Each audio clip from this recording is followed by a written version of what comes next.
या निवडणुकीमध्ये जिल्हा परिषदेच्या आमचा प्रीपोल अलायन्स महायुतीमधल्या 2 पक्षांचा झाला, राष्ट्रवादी काँग्रेस पक्ष आणि शिवसेना। आणि प्रीपोल अलायन्समध्ये आम्ही 65 जागेंच्या सभागृहामध्ये 37 जागा जिंकल्या। आणि right from the day of election म्हणजे निकाल डिक्लेअर झालेल्या दिवशी आम्ही सांगितलं आम्ही एक आहोत, जो निर्णय घ्यायचा आहे तो आमचा प्रीपोल अलायन्स घेईल। मी तेवढा इन्सिडेंट सांगतो आता काय झाला ते, ज्याचा उल्लेख सन्माननीय सदस्य विक्रम काळे सरांनी केला। आम्ही 33 सदस्य मतदानाला चाललो, आमची बैठक एकत्र झाली, ठरलं उमेदवार अध्यक्षपदाचा कोण, उपाध्यक्षपदाचा कोण, आणि आम्ही त्या ठिकाणी निघालो। सन्मान्य अध्यक्ष महोदय, हे 2 सदस्य ज्यांच्यावर गुन्हा दाखल झाला, संदीप मांडवे आणि अनिल देसाई, हे आमच्याबरोबर बैठकीला होते। ज्यांचं अपहरण झालं म्हणून सांगितलं ते बापसाहेब शिंदे सदस्य राष्ट्रवादी काँग्रेस पक्षाचे आमच्याबरोबर होते। तिथं सुद्धा आमच्या बैठकीच्या ठिकाणी सन्मान्य सभापती महोदया 50 साध्या वेशातले पोलीस खाली होते।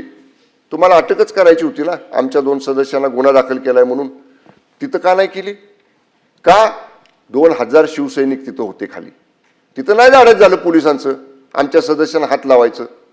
मी, मान्य मकरंद पाटील, मान्य शशिकांत शिंदे आणि मान्य नितीन काका, आम्ही ह्या सदस्यांना घेऊन आपलाच चाललाय सगळा किस्सा। मंत्री महोदय, मला याच्यावर मला एक पाहिजे। हो सभापती महाराज, माझे हात जोडून विनंती आहे, म्हणजे आता या सभागृहात सुद्धा आम्ही सुरक्षित आहोत का नाही असं वाटायची वेळ आली। सभापती महोदय, आम्ही चाललो 4थ्या मजल्यावर, सभापती महोदय 10 फुटाचं अंतर होतं, ते मेटल डिटेक्टर लावला होता जिथनं सदस्य आत जातात सभागृहात त्या मतदानाच्या ठिकाणी। ते मांडवे म्हणतायत अरे पालकमंत्री आहेत, मला जाऊ दे मताला। सभापती महोदय, ह्या दंडाला 4 पोलीस माझ्या, हे अजून दुखतंय, ह्या दंडाला 4 पोलीस, दोघांनी कंबर आवडली माझी, अंग। सभापती महोदय, माझा अजून ठणकते, 4 दिवस झाले मी गोळ्या खातोय। मला त्या सदस्य सकट फटफटत नेलं, ह्यांचे बंधू खासदार नितीन काका पायऱ्यांवरनं त्याला खाली पाडलं, ह्यानाही ढकलत एका खोलीत नेऊन तिकडे ढकललं बाजूला। सभापती महोदय, काय 100 पोलीस साध्या वेशातले 4थ्या माळ्यावर, म्हणजे ही मोगलाई आहे का? आम्ही मंत्री आहोत, आमदार आहोत, 4 लाख लोकांच्यातनं निवडून आलेले, एवढा माजुरीपणा केला। त्या गोंधळात सभापती महोदया काय लागलं मला माहित नाही, माझ्या शर्टावर रक्त, जे सदस्य माझ्याबरोबर होते संदीप मांडवे त्यांच्या शर्टावर रक्त, माझ्या बॉडीगार्डच्या लक्षात आल्यावर त्यानं रुमाल काढून मला दिला, मी दाबून धरलो थोडा वेळ, तोपर्यंत आमच्या दोन्ही सदस्याला पोलीस पळवत घेऊन गेले। सभागृहातून नेलं का तुमच्या? सभागृहाच्या अलीकडे त्या बॅरिक जे मेटल डिटेक्टर असते आत जायला लावलेलं ते 5 फुटावर होतं। सभापती महोदय, मला एकच म्हणायचे सभापती महोदय, ह्या पोलिसांचं, आमची पार्टी मिटिंग होती तिथं 2000 आमचे कार्यकर्ते होते, तिथं धाडस झालं नाही। 4थ्या माळ्यावर भाजपचे सगळे कार्यकर्ते होते, भाजपचे 50 कार्यकर्ते तिथं, आमचा एक बी कार्यकर्ता सोडला नाही, आम्ही 4घच, हे मान्य मकरंद पाटील साहेब, मी, शशिकांत शिंदे आणि खासदार नितीन काका, आम्ही 4घच होतो। मला आजही रेकॉर्डवर आणायचंय, तुम्ही 100 पोलीस होताना 10 कार्यकर्ते आमचे शिवसेनेचे राष्ट्रवादीचे वर येऊ द्यायला पाहिजे, कसं तुम्ही घेऊन जाता ते बघितलं असतं। थांबायचं नाही, ते बरोबर नाही सभापती महोदय, न्याय द्या आम्हाला, न्याय। आम्ही कोणाकडे नाही मागायचा, इथं आपल्याकडे मागणार आणि खाली मान्य अध्यक्षांकडे मागणार। त्यामुळे माझी विनंती आहे, तो SP जो वागलाय ना सभापती महोदय, पूर्ण एखाद्या घरगाड्यासारखा वागलाय, त्यामुळे आपण, माझी विनंती आहे, त्याला तात्काळ निलंबित करा, बडतर्फ करा सेवेतनं, आज त्याची निवृत्त हायकोर्ट जज मार्फत त्याची चौकशी करा। हा अन्याय आम्ही सहन करणार नाही। त्यामुळे माझे हात जोडून आपल्याला विनंती आहे, अशा पद्धतीनं मंत्र्यांवर आरेरावी करणाऱ्या, मंत्र्यांना जखमी करणाऱ्या त्या पोलीस दलाचा प्रमुख तुषार दोशी, LCBचा इन्स्पेक्टर देवकर, LCBचा असिस्टंट इन्स्पेक्टर गरजे आणि त्यांच्याबरोबरचे 100 पोलीस यांच्यावर तात्काळ कारवाई करून त्याला निलंबित करा, एवढीच हात जोडून सभापती महोदय आपल्याला विनंती आहे. अतिशय गंभीर प्रकार आहे, परंतु नाही, एक मिनिट, मला माझा निर्णय यासाठी सांगायचा आहे आधी की ही जी घटना घडली त्याची माहिती वृत्तपत्रातून आली तेवढ्यावरतीच मी थांबले नाही आहे. तर आपलंही म्हणणं मी ऐकून घेतलेलं आहे. हेमंत पाटलांनी सांगितलं, तुम्ही स्वतः प्रत्यक्षदर्शीच नव्हे तर तुम्ही स्वतः साक्षीदार आहात आणि माननीय उदय सामंत मंत्री महोदय दुसरे हजर आहेत, गणेश नाईक इथे उपस्थित आहेत. तर तुम्हाला याच्यावरती काही शासनाच्या वतीने निवेदन करायचं आहे का असं मी विचारते. पण निवेदन करायचं नसेल तर या ठिकाणी असणारी पदावरची व्यक्ती म्हणजे मी उपसभापती आहे, तर मी आज आत्ताच्या आत्ता साताऱ्याचे पोलीस अधीक्षक आणि संबंधित ज्यांनी मतदारांना देवकर आणि तुम्ही जे म्हणतात हे पहा, या सभागृहामध्ये आमदार सांगतात ते खरं मानलं जातं, तर मंत्री सांगतायत म्हटल्यावर ते खरंच मानलं पाहिजे. हा आत्तापर्यंतचा प्रघात आहे. एक. दुसरं, एवढी घटना घडल्यावर सरकारकडून कालच चौकशीचे आदेश जायला हवे होते, ते काही कारणाने गेलेले नाही आहेत. आज पहिला दिवस आहे सुट्टीनंतरचा. तर ताबडतोब साताऱ्याचे पोलीस अधीक्षक आणि संबंधित ज्यांनी लोकांना ढकलाढकली केली, जखमी केलेलं आहे आणि महत्त्वाचं म्हणजे मतदानाच्या प्रक्रियेपासून वंचित ठेवलेलं आहे, त्यांचं सरकारने निलंबन करावं असे मी निर्देश देत आहे. आता याच्यानंतर बोला पुढे काय असेल तर. चला. या चर्चेच्या अनुषंगानं सातारा जिल्हा परिषदेच्या निवडणुकीच्या संदर्भात ज्या काही घटना घडल्या त्याच्यावर सभागृहामध्ये चर्चा चालू झाली आणि आपण काय निर्देश दिले. सभापती महोदय, आपण सभागृहाचे सर्वोच्च स्थानी बसलेलो आहात. आपण जो निर्देश दिला तो आपला अधिकार आहे, पण तो निर्देश देण्या अगोदर आपण वस्तुस्थितीची माहिती घेणं हे तितकंच गरजेचं आहे. ज्या जिल्हा परिषदेच्या निवडणुका सातारा जिल्ह्यामध्ये झाल्या आणि जी वस्तुस्थिती इथं सांगायचा प्रयत्न या ठिकाणी सभापती महोदया झाला, ती वस्तुस्थिती पहिली आपण समजून घेण्याची आवश्यकता आहे.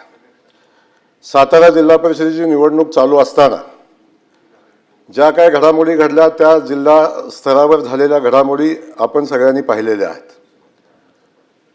ज्या सदस्याचं अपहरण झालं, अशा पद्धतीचा गुन्हा दाखल झाला, तो सदस्य राष्ट्रवादीचा आहे.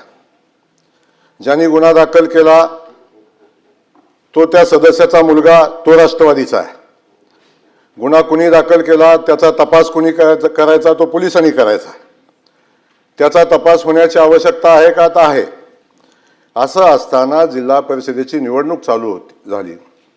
सकाळी 10:30 वाजता जिल्हा परिषदेच्या परिसरामध्ये निवडणूक चालू असताना जिल्हा परिषद सदस्य सोडून अन्य कुणी त्या जिल्हा परिषदेच्या प्रिमायसेसमध्ये गेलं नाही पाहिजे. आपण कायदा सुव्यवस्था आपण बघतो, निवडणुकीच्या अनुषंगानं काय नियम घालून दिलेले आहेत ते आपल्याला माहिती आहे. आणि ते नियम कुठल्याही लोकप्रतिनिधीसाठी वेगळे नियम नाहीत. कोण मंत्री असले म्हणून वेगळा नियम नाही, कोण आमदार असला म्हणून वेगळा नियम नाही.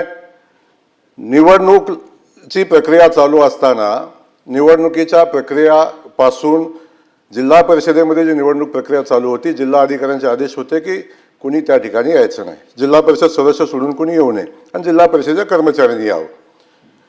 ही निवडणूक चालू असताना जिल्हा परिषदेमध्ये आपण बघितलं काय परिस्थिती झाली. जिल्हा परिषदेचं पोलीस उभे असताना गेट तोडून माणसं आत गेली नाही. 3-4 हजार लोक त्या जिल्हा परिषदेच्या प्रिमायसेसमध्ये निवडणूक चालू असताना होती. ही कोणी नेली लोक? ही परिस्थिती कोणी निर्माण केली? याची माहिती सभापती महोदया घेतली पाहिजे ना. पोलिसांची जबाबदारी कायदा सुव्यवस्था राखायची आहे. पोलिसांच्यावर कारवाई केली, चुकीचं असेल तर कारवाई झाली पाहिजे. परंतु कायदा सुव्यवस्था राखायची जबाबदारी आहे कुणाची? सरकारचे. सभापती महोदय ऐकून तर घ्या, ऐकून घ्या ना. मी सांगतो ती परिस्थिती समजून घ्या. माझं म्हणणं मला मांडू द्या. बाकी तुम्ही जे निर्देश दिलेले आहेत तुम्ही सभागृहामध्ये ऐकून घेताय. माझे मुद्दा आमचंही म्हणणं ऐकून घेतलं पाहिजे ना. मी एक मिनिट, मी एवढं स्पष्टीकरण आपल्याला सांगते एवढ्यासाठी की कसं झालं, मग त्याच्यात आधी कोण गेलं नंतर कोण गेलं, याच्यापेक्षा ज्या प्रकाराने आपले मतदारांना सभागृहामध्ये पोलिसांनी उचलून नेलं, अटक केली, त्याबद्दलची त्यांनी जी वस्तुस्थिती सांगितली ती तशी नाही आहे असं तुमचं म्हणणं असेल तर चौकशीत पुढे होईल. हो, मी तुमचंही खरं म्हणते ना, मी नाही म्हणत नाही आहे, पण त्याचा संपूर्ण आधीचा समग्र हे याच्याशी काही संबंध नाही. नाही त्यांनी माणसं आणली का नाही. हां आपण म्हणणं म्हणजे त्या मुद्द्यापुरतं घ्या की माझं म्हणणं पोलीस ऐकून सभागृहात घ्या ना, गेले त्या होते का मुद्द्यापुरतच नव्हते? बोलतोय. नाही नाही, गोरे सभापती साहेब, मग त्या नाही, ऐकून घ्यायला लागेल, पण त्या सभागृहात पोलीस गेले की नाही तेवढंच तुम्ही सांगा ना मला. मी असं म्हणत नाही, तुम्ही बोलू नका. हा, वस्तुस्थिती सांगतोय. तुम्ही वस्तुस्थितीच्या आधारे ज्या सदस्य महोदयांनी सांगितलं त्या माहितीच्या आधारे आपण कारवाई करताय. तीच वस्तुस्थिती मी पण सांगतोय.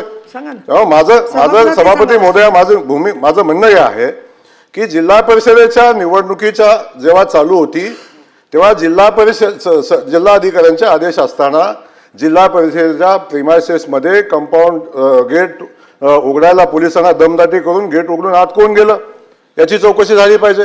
तिथं कायदा सुव्यवस्थेचा प्रश्न निर्माण का झाला याची चौकशी झाली पाहिजे. आणि ही सगळी परिस्थिती निर्माण का झाली याची चौकशी झाली पाहिजे. गुन्हा दाखल केला कोणी केला याची चौकशी झाली पाहिजे. आणि जर पोलिसांना तपास करायचा होता, जर पोलिसांनी तपास केला असता मतदानही झालं असतं.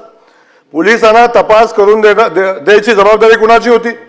जर ज्यांच्यावर गुन्हा दाखल झाला त्याला तुम्ही प्रोटेक्शन देऊन हातात धरून तुम्ही सभागृहात घेऊन जात असाल तर सभापती महोदय हे कुठल्या कायद्यात बसतं? कोर्ट ठरवेल कोण आरोपी आहे, चुकीचा आहे, खरं आहे, खोटं आहे, हे कोर्ट ठरवेल. कोर्टाने निर्देश दिल्यानंतर त्याच्यावर कारवाई होईल. परंतु ज्यांच्यावर गुन्हा दाखल झाला ते आरोपी आहेत का नाही आपण कसं ठरवतो? आणि त्या आरोपींना प्रोटेक्शन देण्याची जबाबदारी असं कसं काय आपण घेऊ शकता? त्यामुळे माझं सभापती महोदया माझं सांगणं आहे, आपण ज्या पद्धतीनं वस्तुस्थिती समजून न घेता, परिस्थिती समजून न घेता आणि त्या ठिकाणी जे काय घडलंय, अध्यक्ष सभापती महोदय, त्या ठिकाणी जे काय घडलंय हे न पाहता जर जिल्हा परिषदेमध्ये निवडणूक चालू असताना कायद्याचं उल्लंघन केलं कुणी, निवडणूक चालू असताना 100 मीटरच्या आत जायला नाही पाहिजे, 5 मीटरवर सभागृहाच्या जातात कसं अध्यक्ष महोदय? या सगळ्या गोष्टीची चौकशी झाली पाहिजे. याही गोष्टीची माहिती घेतली पाहिजे. आणि आपण कायदा सुव्यवस्था पाळायची जबाबदारी आहे कुणाची? आणि आपण मंत्री म्हणून काम करत असताना त्या जिल्हा परिषदेच्या परिसरामध्ये असलेल्या पोलिसांना शिवीगाळ करण्याचा अधिकार दिला कुणी? या सगळ्या परिस्थितीचा विषय सभापती महोदय समजून घेतला पाहिजे.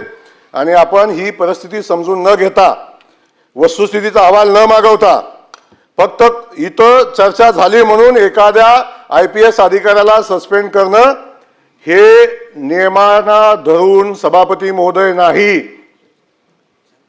आपण अशा पद्धतीचा निर्देश कसा देऊ शकतो?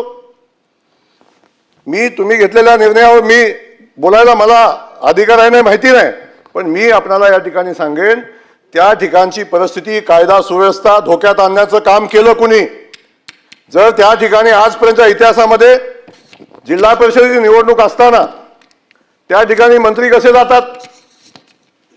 का कायदा सुव्यवस्थेचा प्रश्न निर्माण होतो? 2-2, 5-5 हजार कार्यकर्ते कोण बोलवतं याची चौकशी झाली पाहिजे. या सगळ्या गोष्टी, याही गोष्टीची चौकशी झाली पाहिजे. 11 वाजता जिल्हा परिषदेची निवडणूक असताना जिल्हा परिषदेच्या COला 11 वाजता मिटिंग घ्यायला कोणी भाग पाडलं याची चौकशी झाली पाहिजे. ज्या सभागृहापासून हाकेच म्हणजे अगदी 10 फूट 15 फुटाच्या अंतरावर 20 फुटाच्या अंतरावर बैठक कशी होते या सगळ्या गोष्टी सभापती महोदया माहिती घेतल्याशिवाय कुणी दाखल केला, गुन्हा कुणी दाखल केला याची माहिती न घेता कधीतरी भारतीय जनता पक्षावर आरोप करायचा, बाकीच्या सिस्टमवर आरोप करायचा, हे अध्यक्ष महोदय उचित नाही. ज्यांनी दाखल केला गुन्हा तो राष्ट्रवादी पक्षाचा कार्यकर्ता आहे, तो त्या सदस्याचा मुलगा आहे. आणि असं असताना भारतीय जनता पक्षाला दोष द्यायचं काय कारण आहे? कशासाठी भारतीय जनता पक्षावर ब्लेम करता? ही सगळी परिस्थिती सभापती महोदय जोपर्यंत सभागृहाच्या समोर येत नाही, त्याची चौकशी होत नाही, तोपर्यंत अशा पद्धतीची कारवाई करणं उचित नाही. या सगळ्या परिस्थितीमध्ये अशा पद्धतीची भूमिका घेणं योग्य नाही. आणि सभापती महोदय एक आहे, सभापती महोदय या SP-चं जे आपण निलंबन केलंय त्याला तातडीनं स्थगिती देण्याची आवश्यकता आहे. निवडणुकीची प्रक्रिया आहे, निवडणूक बघेल सभापती महोदय. निवडणुकीमध्ये जी प्रक्रिया झाली ती निवडणूक स्थगित करण्याचा अधिकार इथं नाही सभापती महोदय.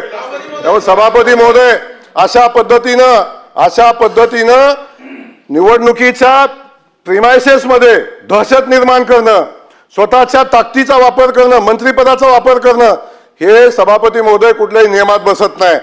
आपण का नियमाचं उल्लंघन केलं? का 5,000 माणसं सभापती महोदयच्या जिल्हा परिषदेमध्ये घुसली? 5,000 माणसं जिल्हा परिषदेमध्ये जातात निवडणूक चालू असताना सभापती महोदय. अशा पद्धतीचं वातावरण तिथं निर्माण करायचा, कायदा सुव्यवस्थेचा प्रश्न निर्माण करायचा आणि त्या ठिकाणी तो प्रश्न निर्माण करून सभापती महोदय निवडणुकीच्या अनुषंगानं अशा पद्धतीचं वातावरण सन्माननीय सभापती महोदय, या सभागृहामध्ये सकाळी माननीय उपसभापती महोदय या आसनावरती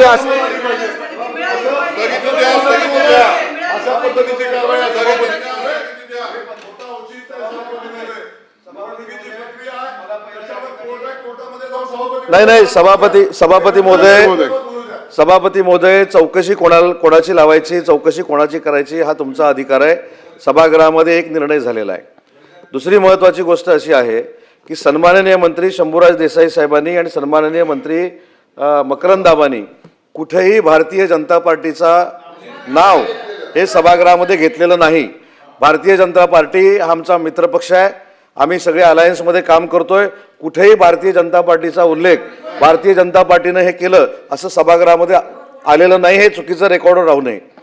सन्माननीय मंत्री महोदयांनी एवढंच सांगितलं, पोलिसांच्या बद्दल सांगितलं. मला वाटतं सभापती महोदय एक सेकंड फक्त सांगतो. चौकशी कोणाच्या मार्फत करायची निर्णय झालेला आहे, त्याची अंमलबजावणी सरकार करेल, परंतु चुकीचं रेकॉर्डवर राहू नये. भारतीय जनता पार्टीचा उल्लेख कुठच्याही सन्माननीय सदस्यांनी केलेला नाही. आणि दुसरा ह्याच्यातला महत्त्वाचा मुद्दा असा आहे, जर आम्ही भारतरत्न डॉक्टर बाबासाहेब आंबेडकरांची घटना पाळतो किंवा सांभाळतो किंवा त्याची अंमलबजावणी करतो, तर त्याच्यातला अजून एक महत्त्वाचा मुद्दा आहे की 2 सदस्यांना जे निवडणुकीपासून मतदानापासून वंचित ठेवलं त्याचं काय, आणि त्याचा निर्णय झालेला आहे. आणि म्हणून भारतीय जनता पार्टीचा कुठचाही उल्लेख या सभागृहामध्ये झालेला नाही, हे मला आवर्जून या ठिकाणी सांगायचं आहे. अध्यक्ष महोदय, या सभागृहामध्ये सन्माननीय अर्जुन खोतकर आणि शंभूराज देसाई यांनी सातारा जिल्ह्यातली घटना जिल्हा परिषदेच्या निवडणुकीच्या अनुषंगाने या ठिकाणी जी आपल्यासमोर मांडलेली आहे त्याचा मी देखील साक्षीदार आहे.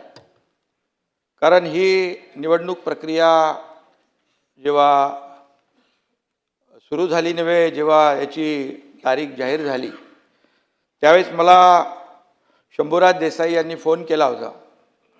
मकरंद पाटील पण तिकडे होते आणि ते म्हणाले की 2 मतदार जे आहेत त्या मतदारांवर कधी काळातला पूर्वीचा 5-10 वर्षाचा कुठला गुन्हा काल 1 दिवस आधी दाखल केलेला आहे आणि यांना अरेस्ट करणार आहे. तर मी पोलीस अधीक्षक तुषार जोशी यांना फोन केला. मी म्हणालो काय प्रकार आहे? तर म्हणाले गुन्हा दाखल झालेला आहे, पण त्याच्यावर कारवाई आपण नंतर करू. मी त्यांना एकच सांगितलं की उद्या मतदान आहे, मतदानापासून कुणालाही वंचित ठेवता येत नाही. उलट कोर्ट देखील ऑर्डर करतं की मतदानाला पाठवा म्हणून. तर अशा परिस्थितीमध्ये जेलमधूनही येतात मतदान करायला, तर अशा परिस्थितीमध्ये कुठल्याही परिस्थितीमध्ये मतदानापासून त्यांना आपण वंचित ठेवू नका, ठेवता येणार नाही. SP मला म्हणाले असं काही होणार नाही, त्यांना वंचित मी ठेवणार नाही, ते मतदान करतील. मतदान झाल्यानंतर काय शहानिशा करा आणि त्याच्यामध्ये जे काही कार्यवाही करायची ती करा. त्यानंतर मी पोलीस महासंचालक आपले दाते साहेब DG साहेबांना मी फोन केला. फोन केल्यानंतर मी त्यांना सांगितलं अशी अशी घटना त्या ठिकाणी, अशी निवडणूक आहे आणि मला थोडी शंका आहे की तिथले पोलीस अधीक्षक हे 2 मतदार जे आहेत, कारण बहुमत इकडे या बाजूला होतं शंभूराज देसाई, मकरंद पाटील आणि या सगळ्यांकडे, आणि ही मतं कमी करण्यासाठी आणि त्या निवडणुकीमध्ये विजय मिळवण्यासाठी, पराभव करण्यासाठी या लोकांचा अशा प्रकारचा प्रकार होऊ शकतो. तर DGनी त्यांना फोन केला आणि DG मला म्हणाले, मी त्यांना फोन केला आहे, मी तुषार जोशी यांच्याकडे खात्री देखील केली की मला DG साहेबांचा फोन आलेला आहे आणि मी कुठल्याही परिस्थितीमध्ये अशा प्रकारचं याला मतदानापासून आमचे लोक थांबवणार नाहीत. मी त्यांना सांगितलं, तुमचे लोक तिकडे गेटवर थांबलेले आहेत अशी आमच्या लोकांनी माहिती दिलेली आहे. तर तुम्ही त्यांना सूचना द्या, इन्स्ट्रक्शन द्या की मतदान झाल्यानंतर तुम्हाला जी काही कार्यवाही करायची ती करू शकता तुम्ही, परंतु मतदानापासून वंचित ठेवणं हा गुन्हा आहे आणि मतदानापासून वंचित ठेवणं हा लोकशाहीचा खून आहे आणि लोकशाहीचा गळा घोटण्याचं काम बिलकुल करू नका, अशा प्रकारचं मी त्यांना सांगितलं. ते बोलले असं काही होणार नाही.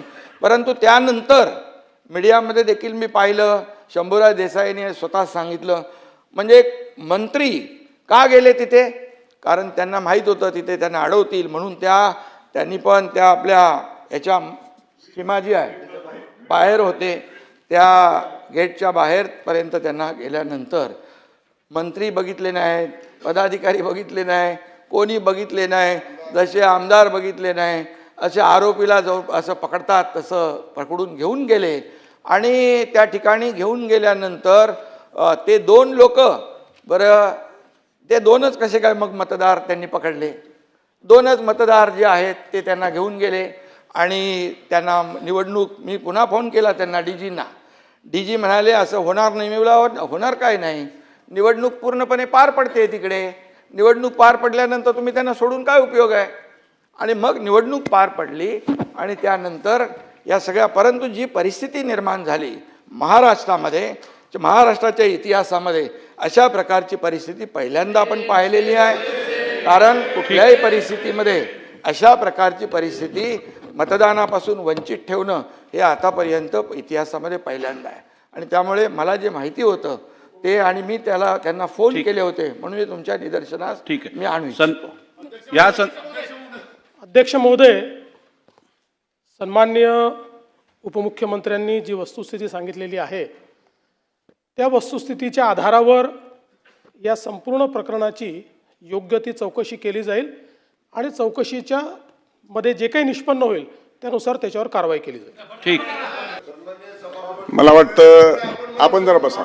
नाही, आपण मंत्री महोदयांना सांगितलं बोलायला, त्याच्यानंतर आपण त्यांना देतो. आता मी बोलतोय. या आज जे विशेष बैठक बोलवली होती त्या अन्वये नियम 97 अन्वये चर्चा होणं अपेक्षित होतं. तथापि जी काही काल परवा घटना घडल्या त्याचं प्रतिबिंब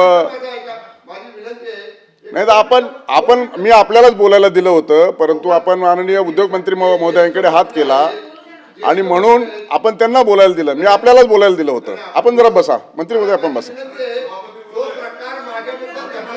मी आपला प्रकार आपल्या संदर्भामध्ये मी सगळं ऐकलेलं आहे. मी ऐकलं आपलं सगळं. 2 मिनिटात संपवा. मला फक्त आपल्याला हात जोडून सभापती महोदय विनंती करायची आहे. सभापती महोदय, आपण थोडं गांभीर्यानं मी जे आपल्याला सबमिशन करतोय ते फक्त ऐकून घ्या. आम्ही मंत्री वगैरे नंतर आहोत, आम्ही एक मानव आहोत आणि आमच्या सगळ्यांचं या सभागृहातल्या हक्काचं रक्षण करण्याची कस्टोडियन म्हणून ह्या चेअरची जबाबदारी आहे. मगाशी आपण येण्यापूर्वी माननीय उपसभापती महोदया या आपल्या आसनावरती होत्या आणि जेव्हा सन्मान्य सदस्य हेमंत पाटील साहेब, सन्मान्य सदस्य विक्रम काळे साहेब, ह्या सन्मान्य सदस्यांनी जेव्हा तो 20 तारखेचा उल्लेख, आणि त्यांनी काय सांगितलं, मंत्री जखमी झाले, आम्ही बातम्यांमध्ये पाहिलं, वर्तमानपत्रात वाचलं.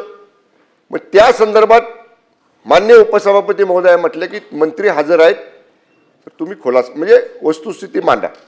सभापती महोदय, मला सांगा, आता मी कुणी काय बोललं त्याचा संदर्भ देणार नाही, पण त्या ठिकाणी मी पक्षाचा उपनेता आहे. जिल्हा परिषद सदस्यांना व्हीप बजवायचा अधिकार पक्षानं प्रतोद या नात्यानं मला दिलेला आहे. त्यामुळं ज्या जिल्हा परिषद सदस्यांना आमच्या पक्षाच्या व्हीप बजवायचा होता, मला वकिलाला सुद्धा घेऊ दिलं नाही जवळ. मी विनंती करत होतो, व्हीप बजवायचा आहे, कायदेशीर प्रक्रिया आहे, वकिलाला बरोबर घ्या. मला सांगितलं तुम्ही एकटे जावा.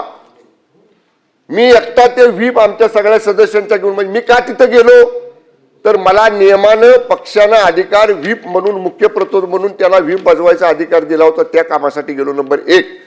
आणि सन्मान्य अध्यक्ष सभापती महोदय, या सभागृहामध्ये सदस्य बोलतात ते खरं, मंत्री बोलतात ते खरं, हे बघा ना सभापती महोदय, सगळ्या अंगावर रक्त पडलं. तो जे सन्मान्य सदस्य संदीप मांडवे आहेत त्यांच्या शर्टावर रक्त पडलं. ठीक आहे ना, तुम्हाला सदस्यांना ताब्यात घ्यायचं होतं ना, खाली गेटवर घेऊ शकला असता ना, किंवा नाही मतदान करून घेऊ शकला असता. विस्तृत चर्चा झालेली आपण नाही, ऐका ना सभापती महोदय, मला साहेब सांगा, मंत्र्याला मारहाण झालेली या सभागृहात कधी झालंय का प्रकार? मंत्र्याला धक्काबुक्की झालेलं कधी या सभागृहानं ऐकलंय का? सगळं रेकॉर्ड काढून बघा, हे सभागृह निर्माण झाल्यापासून. एवढं होऊन सुद्धा आम्हाला बोलायला सुद्धा तुम्ही देणार नाही, आमचं ऐकून पण घेणार नाही. 37 मिनिटं झालं याच एका घटनेवरती चर्चा सुरू. नाही, आपण सांगा, नाही 1 मिनिट, आम्हाला सांगा, तुम्ही बोलू नका, आम्ही तुम्हाला आपल्याला बोलायचं आहे. आम्ही तुम्हाला नतमस्तक होतो आणि घरी निघून जातो. मी एवढं सुद्धा जर तुम्ही बोलायला अडचणच नाही, परंतु 37 मिनिट झालं एकाच विषयावरती चर्चा सुरू आहे. आपला जो अध्यक्ष- विशेष बैठकीमध्ये निर्णय ठरला होता त्याच्या आपण बोलत नाही. सभापती महोदय, या विशेष बैठकीचं नियमावली ठरली, सगळं मान्य आहे, पण राज्याच्या इतिहासात, या विधिमंडळाच्या इतिहासात, राज्य सरकारच्या इतिहासात, सरकारमधल्या मंत्र्याला सरकारचे पोलीस जर अशी मारहाण करत असतील, धक्काबुक्की करत असतील, इजा पोचवत असतील, तर सन्मान्य अध्यक्ष महाराज बोलायचं पण नाही. आणि कुणाकडे न्याय मागायचा? आम्ही न्याय प्राध्यापक राम शिंदे साहेब, जे रामशास्त्री प्रभूने बाण्यानं, तुमचंही नाव राम आहे आणि रामशास्त्री प्रभूने साहेबांचं पण नाव राम होतं, आम्ही तुमच्याकडेच न्याय मागणार. आम्ही कोणाकडे न्याय मागायचा? शेवटी आमचे कस्टोडियन, आमचे सगळे कर्ते करविता, आम्हाला न्याय देणारे, आमचा आधार, आम्हाला संरक्षण देणारे आपणच आहात. आणि म्हणून 2 मिनिटं फक्त माझं ऐकून घ्या. या संदर्भामध्ये शेवटी मी मगाशी सांगितलं, आपण नव्हतात म्हणून आपल्यालाही आठवण करून देतो. साहेब 10 पोलीस आम्हाला दोघांना ओढत होते, 10 पोलीस, 4 ह्या दंडाला, 4 ह्या दंडाला, 4 कमरेला, 2 पायाला. अहो, आरोपीला एखाद्या गुन्ह्यातल्या पकडत नाही असं पकडलं. हे सभापती महोदय, मी आपल्या चेअरचा आदर करतो. चेअरनं निर्णय दिला की त्या एसपीचं निलंबन करा, त्या 2 LCBच्या अधिकाऱ्यांचं निलंबन करा आणि या संपूर्ण प्रकरणाची निवृत्त न्यायाधीशामार्फत चौकशी करा, ही आमची मागणी आहे. निलंबनाचं तर त्यांनी जाहीर केलं, निवडणुकीच्या बाबतीत आपण बोला. पण सन्मान्य सभापती महोदय, जसं हे सभागृह आमदारांच्या हक्काचं रक्षण करतं, आमदारांवर असा प्रसंग झाला की हक्कभंग येतो, त्या आरोपीला पिंजऱ्यात उभं केलं जातं. सन्मान्य अध्यक्ष महोदय, मग मंत्र्यांनी जात कुणाकडे मागायची? आपण सभागृहामध्ये सांगता की मंत्र्यांना बोलता येत नाही, मंत्र्यांना सरकारची बाजू मांडा. आम्ही कुणाकडे मांडायचं? पहिले आम्ही आमदार आहे ना, आणि मग मंत्री आहे. त्यामुळे माझी आपल्याला विनंती आहे, आपल्या अधिकारामध्ये जसं त्यांना निलंबित केलेलं आहे, त्या न्यायालयीन चौकशीमध्ये त्या एसपीच्या इथून पाठीमागच्या सुद्धा सगळ्या कारकिर्दीची चौकशी करा. आंतरवाली सलाटीचा उल्लेख माननीय हेमंतदादांनी केला. साहेब, एकनाथजी शिंदे साहेब त्यावेळी मुख्यमंत्री होते, साहेबांनी मला 2 वेळा तिथं जायला सांगितलं. एवढा प्रचंड उद्रेक होता, का बरं तिथनं काढलं होतं ना? आंतरवाली सलाटीला जो गोळीबार केला, लाठीचार्ज केला, का काढलं? आंतरवाली सलाटीतल्या जालना जिल्ह्यातनं त्याला काढलं, एवढ्या लवकर काढलं? त्यांचं ट्रॅक रेकॉर्ड काढा. आता मला बोलायचं नाही, काय उद्योग चाललेत वर्षभर साताऱ्यात? रेल्वे पोलीस मधला कुठला कर्मचारी आणून बसवलाय? काय उद्योग करायसाठी बसवलाय? हे आता मला बोलायचं नाही. This is not the part of the our discussion, म्हणून मी ते बोलत नाही. पण सन्मान्य अध्यक्ष महोदय, एका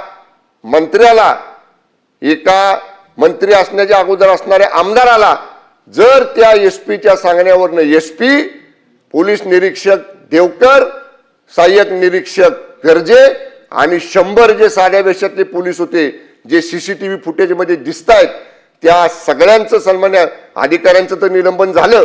पण मला आणि मकरंद पाटील साहेबांना जर तुम्ही ते कर्मचारी दाखवले समोर आणून तर आम्ही ओळखू शकतो ह्यातल्या कुणी कुणी आम्हाला ओढले, कारण प्रत्येकाची नावं आम्हाला माहीत असायचं कारण नाही. या सगळ्यांवर सभापती महोदय आम्ही कुठल्या पक्षाचे आहोत, आम्ही कोण आहोत याचा बिलकुल याच्याशी संबंध नाही. आम्ही कुठल्या पक्षाचं नाव घेतलेलं नाही. उदय सामंत साहेबांनी सांगितलं भारतीय जनता पक्षाच्या महायुतीमध्ये आम्ही आहोत. आम्ही त्यांचं आमचा आक्षेप पोलिसांवर आहे, आमचा आक्षेप चुकीचं वागणाऱ्या पोलीस यंत्रणेवर आहे, आमचा आक्षेप ज्या पोलिसांनी आमदार मंत्री खासदार बघितलेला आहे त्यांच्यावर आहे. त्यामुळे जे सन्माननीय उपसभापतींनी निर्देश दिलेले आहेत ज्याचं पालन करतो म्हणून सरकारच्या दोन्ही कॅबिनेट मंत्र्यांनी सभागृहात सांगितलेलं आहे त्याप्रमाणे ते निलंबन तर झालेलंच आहे, त्यांनी केलेलंच आहे. पण त्या 100 पोलीस जे साध्या वेशातले होते त्यांच्या संदर्भामध्ये सुद्धा निलंबन करावं अशी मागणी आपल्याला करतो. आणि मंत्र्यांचं रक्षण रामशास्त्री प्रभूने बाण्यानं प्राध्यापक राम शिंदे साहेब माननीय सभापती महोदय आपण करावं अशी आपल्याला विनंती करतो. माझं या बाबतीत एकच निवेदन आहे, निवडणूक पूर्व आमची जी युती आहे कोरेगाव मतदारसंघातली ही भाजपबरोबर झाली होती आणि पालकमंत्री शंभूराज देसाई साहेबांनी जी बैठक बोलवली होती त्या बैठकीमध्ये सर्व महायुतीचे नेते त्या ठिकाणी हजर होते आणि त्या नेत्यांनी असं ठरवलं प्रत्येक महायुतीचा आमदार स्वतःच्या मतदारसंघात कोणाबरोबर युती करणार हा त्याचा त्यानं निर्णय घ्यायचा आणि त्या पद्धतीनं आज आम्ही पुढं गेलो.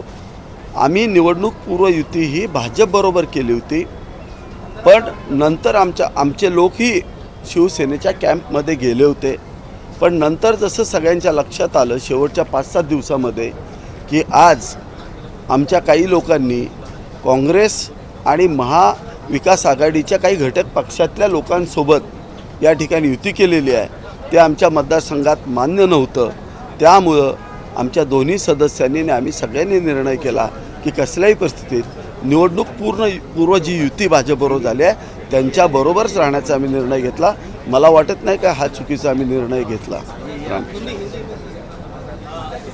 नहीं सर इसलिए जानना चाहेंगे कि बड़ा मामला है, हर जगह पे इसकी बात चल रही है, 2 सप्ताह क्या वजह रही इस तरह का पूरा हंगामा सामने आया है, करना पड़ा है मामला? बेसिकली आप समझ में ले लो, ये 17 डिस्ट्रिक्ट में ये जो पोल क्रिएट हुए हैं इसमें जो बेस है एक महायुति का है और दूसरा महाविकास आघाड़ी के साथ जाना या नहीं जाना इसके ऊपर ये सब हुआ है. जो अजित पवार गुट के 5 सदस्य बाजू में आए हैं वो भी इसके वजह से आए हुए हैं कि उनको भी कांग्रेस के साथ जाना या शरद पवार गुट के साथ जाना उनको पसंद नहीं था, इसके लिए उनके 5 सदस्य गए. मेरे बारे में प्रीपोल अलायंस मेरा बीजेपी के साथ था. मेरे चुनाव क्षेत्र में इलेक्शन के पहले ही हमारा बीजेपी के साथ प्रीपोल अलायंस था.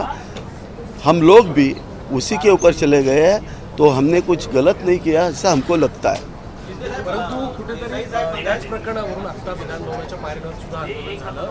एसपींनी ज्या पद्धतीची कारवाई केली एसपीकडनं पोलीस बळाचा गैरवापर करण्यात आला असं शिवसेनेच्या आमदारांचं म्हणणं. मला वाटतंय काहीतरी गैरसमज होतोय आमच्या नेत्यांचा सुद्धा. त्यांनी नीट अभ्यास केला पाहिजे. आपण जरी नेतृत्वात असलो तरी पोलिसांच्या विरुद्ध जास्त गेलं नाही पाहिजे. पोलीस त्यांची कायदेशीर कारवाई करत असतात. आपण पोलिसांच्या अंगावरती गेल्यानंतर त्यांना काही ॲक्शन घेणं गरजेचं असतं. आपणही काही मर्यादित स्वरूपात पुढं गेलं पाहिजे असं मला वाटतंय. आणि मला नाही वाटत की पोलीस यंत्रणेनं कुठला बळाचा वापर केला, काहीही केलेलं नाही आहे. हे आमच्या नेत्याच्या फ्रस्ट्रेशनमधून झालं आहे. सदस्यांनी ऐकलं नाही, त्याचं फ्रस्ट्रेशन त्यांनी यंत्रणेवरती काढलं असं मला वाटतं. मंत्रीच पोलिसांच्या अंगावर धावून गेले होते असं तुम्ही म्हणताय? नेतृत्व त्यांच्याबरोबरचे काही लोक होते, जे सदस्य होते, ज्यांनी अपहरण केलं त्यांच्यावरती असा आरोप आहे. ज्याचं अपहरण झालं ज्या व्यक्तीचं त्याच्या मुलानं जाऊन तक्रार केलेली आहे. तो त्यांचा कौटुंबिक होता विषय, त्याचं अपहरण झालं आहे म्हणून त्यांना तक्रार दाखल केलेली आहे. त्या विषयामध्ये वादावादी झाली. म्हणतायत की घरगड्यांसारखं पालकमंत्री वागवतात पोलिसांना, मला पटतंय? हे बघा, मी बाकीच्या कुठल्या गोष्टी मला काय झाल्यात माहीत नाही, पण जे काही त्या दिवशी झालं ते समोर आहे आपल्याला.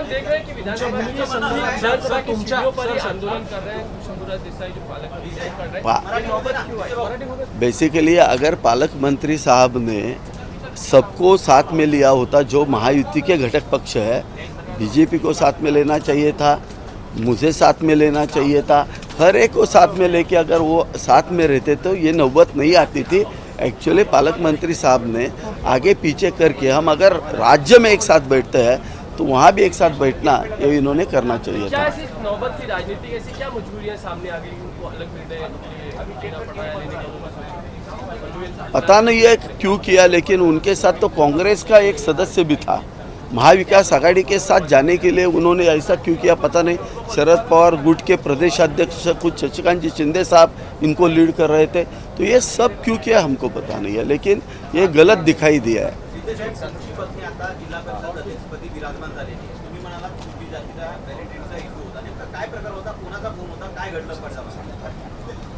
इशू कुठलाच नव्हता, ती कुणबीच आहे, तिचे आजोबा कुणबी आहे, तिच्या भावाकडे कुणबी सर्टिफिकेट आहे, तिच्या बहिणीकडे आहे, सगळ्यांच्याकडे आहे, ते कुटुंब कुणबी आहे, तशी नोंद आहे, त्यामुळं काही इशू वगैरे काही नाही आहे। ते जनरल 1 वर्षापूर्वीच ते कुणबी आहेत, मग त्याचं बेसिकली जी महायुती आपण जे भूमिका आदरणीय मुख्यमंत्री देवेंद्र फडणवीस साहेब, अजितदादा आणि एकनाथ शिंदे साहेब तिघांनी एकत्र बसून जाहीर केली होती की आपण मैत्रीपूर्ण लढत करायची, कुणाला दुखवायचं नाही। मग त्याच पद्धतीनं त्या गोष्टी घडल्या। जिल्हा लेवलला निर्णय घ्यायला सांगितले, जिल्हा लेवलचे निर्णय झाले। जिल्ह्यातल्या बैठकामध्ये असं ठरलं की आमदार लेवलला घ्या। मी तर सांगत होतो तिन्ही पक्ष एकत्र येऊन एकत्रच लढूया, हे म्हणले तसं नाही, आमचं भाजपशी जुळणार नाही। पालकमंत्री म्हणाले तुम्ही यांच्याशी बोलून घ्या, मी बोललो, त्यांनी काय आम्हाला घेतलं नाही बरोबर, पुन्हा मी भाजपशी बोललो, भाजपने आम्हाला बरोबर घेतलं। क्या हम देख रहे हैं कि सरकार में 2 गुट हो गए शिंदे गुट? नाही, असं काही झालेलं नाही आहे, अशी कुठलीही गोष्ट घडलेली नाही आहे। ते स्थानिक पातळीवरचं आहे, असले 2 गट वगैरे काही झालेले नाही आहेत। सरकारमध्ये काही नाही, सगळे माहिती एकत्र चांगल्या पद्धतीने सांगताय की पालकमंत्री पोलिसांच्या अंगावर धावून गेले किंवा भूमिका घेण्यावरून तुम्ही मी पालकमंत्री पक्षामधल्या 2 नेत्यांमध्ये थेटपणे विसंवादाची आणि दुफळीची परिस्थिती स्पष्टपणे दिसते। मी पुन्हा जबाबदारी सांगतो, पालकमंत्री पोलिसांच्या अंगावर धावून गेलेले नाहीत, हे जबाबदारी सांगतो। पालकमंत्र्यांबरोबर असणारे 2 जिल्हा परिषद सदस्य ज्यांच्यावरती अपहरणासारखे गंभीर गुन्हे त्या ठिकाणी दाखल आहेत, असे लोक पोलिसांना मारलं त्यांनी। क्या आप ये मान रहे हैं कि उनके साथ क्रिमिनल बैकग्राउंड उनके साथ होंगे, या आप मान रहे हैं? हाँ, उनके साथ वो टाइम पे 2 ऐसे सदस्य थे जिसके ऊपर क्रिमिनल प्रोसीडिंग चल रहा है, और जिन्होंने इसके खिलाफ जो दिया हुआ है वो उनका खुद का बेटा है, और वो उनके पार्टी के, हमारे पार्टी अजीत दादा पवार गट के जो नेता है वहाँ के, हमारे मकरंद दादा पाटिल, उनके गट का ही उनका कार्यकर्ता है, उन्होंने ही ये केस डाला है, हमने नहीं डाला है, हमारा कोई रिलेशन नहीं है। उनके कॉन्स्टिट्यूंसी के अंदर केस हुआ है। जो मकरंद जी पाटिल है मिनिस्टर, उनके कॉन्स्टिट्यूंसी का ही उनका ही कार्यकर्ता है, उन्होंने ही केस डाला है पुलिस के अंदर जाके कि मेरे पिताजी का अपहरण हुआ है। ये आप पहले क्लियर करके ले लो। कैसे आएगी? पुलिस की गलती क्या है? आप मुझे बोलो, अगर कोई बंदा आता है और अगर पुलिस को मारता है, अपराधी है, वो पुलिस को मारता है, तो पुलिस तो एक्शन लेगी ही लेगी। उनको थोड़ा गलत हुआ रहेगा, क्योंकि देखो उनको लग रहा था कि सब हमारे साथ है, ऐसा लग रहा था कि सब सदस्य हमारे साथ रहेंगे, अजित दादा के पूरे सदस्य रहेंगे, लेकिन उनको पता नहीं था। वो भी लोग बोल रहे थे उनको कि आप ये शरद पवार गट के साथ और इनके साथ मत जाओ, कांग्रेस के साथ मत जाओ, लेकिन इन्होंने सुना नहीं, इसके लिए 5 लोग बाजू में आए उनके। तुम्ही म्हणताय की पालकमंत्र्यांच्या सोबतचे लोक पोलिसांच्या अंगावर धावून गेले, पण पालकमंत्री स्वतः म्हणतायत की पोलिसांनी माझ्यावरती बळाचा वापर केला, नाही, मला ते घेऊन गेले। त्यांना सोडवायला पालकमंत्री गेले, त्यांच्या 2 सदस्यांनी मारल्यानंतर पोलिसांनी ताब्यात घेतल्यानंतर त्यांना सोडवायला गेले, त्याच्यात त्यांना थोडासा हाताला एकाचा पेन लागला, त्यांचा कार्यकर्ता त्याचा पेन लागला त्यांच्या हाताला। नाही, पोलिसांनी काही केलेलं नाही, विनाकारण पोलिसांवरती विनाकारण आरोप। बघा, आम्ही राजकारणात आहे, राजकारणात जय पराजय होत असतात, आपला पराभव झाला तर स्वीकारायचा असतो। हे असं प्रशासनावरती विनाकारण फ्रस्ट्रेशन काढणं चुकीचं असं मला वाटतं। तुम्ही तिथं CCTV फुटेज आहे, पत्रकार तिथं होते। हे बघा, पालकमंत्री हे फार मोठं पद आहे, सगळे पोलीस त्यांच्या अंडर काम करतात, कोणीही त्यांना असं वागवूच शकत नाही आम्हाला माहिती. थोडक्यात शंभूराज देसाई खोटं बोलताय असं वाटतंय तुम्हाला? ज्या पद्धतीने त्यांचा गैरसमज झालाय साहेबांचा. थोडंसं त्यांना पण त्रास होणार. आज एवढं मोठं पद त्यांच्या हातातून गेलं. त्यांना जे काय वाटत होतं की मी काँग्रेसबरोबर जाऊन, मी शरद पवार गटाबरोबर जाऊन तिथली सत्ता हासिल करू शकतो, हे त्यांना वाटत होतं. त्यामुळे त्यांना फ्रस्ट्रेशन आलंय म्हणून ते असे बोलतात. असं वाटतंय की पोलिसांकडनं धक्काबुक्की झालेली आहे. इनफॅक्ट अशी जी माहिती त्याच्यानुसार विधानसभेत नाही, त्यांना अजून बघा, असं 2 आमदारांचं वेगळं मत कसं काय असू शकतं? त्यांची IQ माहिती आहे. आम्ही त्या जिल्ह्यातले आहोत. त्या जिल्ह्यातल्या लोकांना जर तुम्ही विचारलं, त्या ठिकाणी पाहिलं, CCTV फुटेज पहा, तुमच्या पत्रकार बंधू आहेत त्यांना विचारा, असली कुठलीही गोष्ट घडलेली नाही. तुम्ही म्हणताय की या एकंदरीत प्रकरणामध्ये त्यांची भूमिका वेगळी आहे, देसाईंची भूमिका वेगळी आहे, कारण की तुम्ही एकाच पक्षाची आहात. हो. तुमच्या विरोधात तुमच्या पक्षाची आज विधानभवनाच्या पायऱ्यांवरती निदर्शनं झालेली आहेत. मी पुन्हा तुम्हाला सांगतो, स्थानिक पातळीवरती निर्णय घ्यायचे निर्देश हे स्वतः पालकमंत्र्यांनी आम्हाला दिले होते. जो तो आमदार युती स्वतःची स्वतः ठरवेल. आणि ही बैठक झाली होती की नाही, तुम्ही त्यांना आल्यानंतर प्रश्न विचारा. नसेल तर मी आजही राजीनामा देऊन टाकेन. एक लक्षात ठेवा, हे बैठक झाली होती क्लिअरली. त्या बैठकीमध्ये पालकमंत्र्यांनी सांगितलं, ज्याच्यात अतुल बाबा होते, सगळे होते, आणि त्याच्यात सांगितलं की प्रत्येक आमदार स्वतःच्या सोयीनुसार युती करेल, पण महायुतीच्या बाहेर जाणार नाही. हे असं ठरलं होतं. महायुतीच्या आत राहून आपण जो पक्ष आपल्याला योग्य वाटेल त्याच्याबरोबर जायचं ठरलं होतं. राजीनाम्याच्या संदर्भात सुद्धा मोठं विधान नाही, ऐकून घ्या. मी काय म्हणतो, जर असं घडलं नसेल तर मी तुम्हाला सांगतोय, बेसिक मी आज ते तुम्हाला सांगतोय, हे सत्य गोष्ट. आणि तुम्ही त्यांना जरी प्रश्न विचारला तरी ते तेच सांगतील की असंच ठरलं होतं की स्थानिक पातळीवरती युती. आता युती एकाबरोबर करायची आणि सत्ता दुसऱ्यावर स्थापन करायची, हे तर आपण पूर्वी केलं होतं, ते चुकीचं झालं होतं. म्हणून आम्ही आता त्यांच्याबरोबर गेलो. मला नाही वाटत.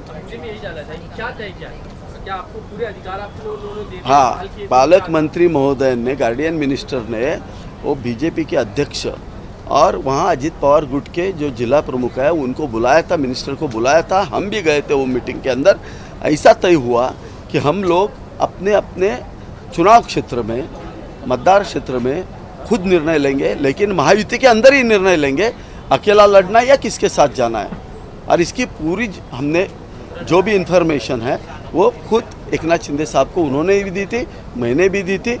तो मेरे पास, मैं बीजेपी के साथ जाना पसंद किया क्योंकि मैं पहले से बीजेपी के साथ था. 2011 से मैं 2019 तक बीजेपी के साथ था. तो हमारे जितने भी कार्यकर्ता है ये कॉमन है. इसके लिए हमने निर्णय किया बीजेपी के साथ जाने का. लेकिन अगर वो बार-बार कह रहे हैं, सर्व प्रकरणानंतर जी एकंदरीत 2 कॅबिनेट मंत्र्यांना मारहाण होते असा त्यांचा आरोप आहे. तुमची भूमिका वेगळी आहे. शिंदे साहेबांसोबत काही बोलणं झालं का या? नाही, साहेब बोलवतील मला. बोलवल्यानंतर मी साहेबांच्या पुढे माझी भूमिका मांडेल. वाटलं नाही का शिंदेंना भेटून याच्याबद्दलची माहिती द्यावी, की तुमच्यापर्यंत आलेली ऐकू माहिती चुकीची आहे, खरी माहिती आहे, असं तुम्ही प्रयत्न नाही केला? मी ह्या निवडणुकीच्या पूर्वी साहेबांना भेटून सांगितलं होतं. घडल्यानंतर मी आत्ताच आलो आहे. आता जाऊन सांगेन ना मी. पक्षप्रमुख तर तुमच्याशी नेहमी संपर्कात असं तुमचेच आमदार सांगतात. हो, हो. काय असं झालं की तुम्ही भेटू पण नाही शकलात, बोलू पण नाही शकलात, फोनवर नाही, मी आता भेटणार, साहेबांना भेटून सांगणार. फोनवर हे सांगण्यासारखं प्रकरण नाही आहे. चालेल, नमस्कार. महेश